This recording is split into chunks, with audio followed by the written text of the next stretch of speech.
Hi, happy Wednesday, and welcome to Torah Today with me, Chavi Rappaport, recording straight from, can you guess? No, it's Miami. Torah Today, as relevant today as ever as yesterday. Do you know that 80% of what we learn visually? 80%. When we see something, we can either A, conjure up something in the future, or it can bring up past wonderful experiences. And now, let's take a look at the power of the visual and Parshat Terumah. Hashem tells the Jewish people, build for me a sanctuary in the desert. That's where they are now in this week's Torah portion. But the Jewish people are in the desert. Where are they supposed to have cedar trees from, Atzei Erez, to build the walls of this Mishkan, the sanctuary, Hashem's dwelling place? Well, years and years ago, Yaakov had the prophetic foresight, vision, that the Jewish people would ultimately leave Egypt and head into the desert, receive the Torah, and go on further onto the Holy Land. And so before he came to Egypt, he took with him from Eretz Canaan, the Holy Land, cedar trees, saplings that he replanted in Egypt, so that when the Jewish people leave, they will have those trees. Why did he need to do that? The Jewish people in the desert, there were merchants. The Gemara tells us, Talmud relates, that there are opinions that there were tradesmen that traded different things, whether produce or other materials, with the Jewish people. They could have brought trees, cedar trees that they carried.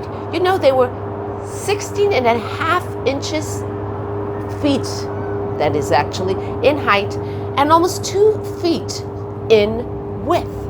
Well, of course, they didn't carry them. The Jewish people had the wagons that were donated, but nevertheless, to think about it so many years in advance, why was it necessary? Yaakov knew something very, very important: the power of vision. Seeing those trees gave the Jewish people the strength, the courage to endure all the torturous treatment and that long exile in Egypt, because they had that vision, a vision board of sorts. They knew there was a future, there was a glorious future. They were going to leave.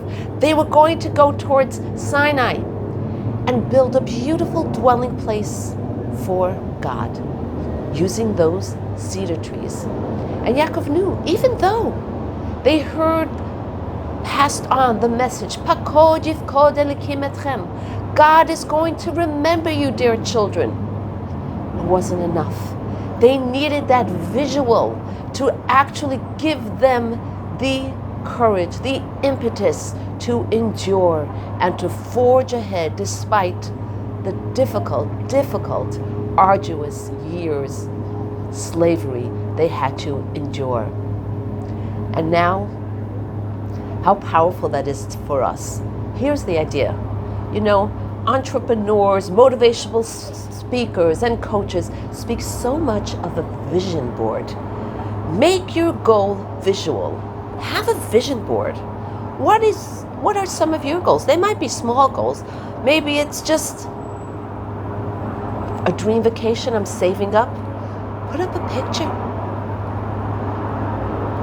The all-time favorite, pound I'm going to lose. Put up a picture. What it is I want to buy or fit into. I'm running a marathon. Put up a picture of what the celebration or the finish line looks like. I'm mastering a skill. Where will that take me? And let that feeling of the end goal through the visual just seep through your very being. Breathe it in. Without vision, there is no hope. And when we begin to visualize, it actually helps to bring that into a reality and to give us that momentum to get going, to keep going. And so let me share the ultimate visual, the visual of the third Bet HaMikdash to be built so speedily in our days. May it happen. Just imagine it, visualize it. Have a beautiful day.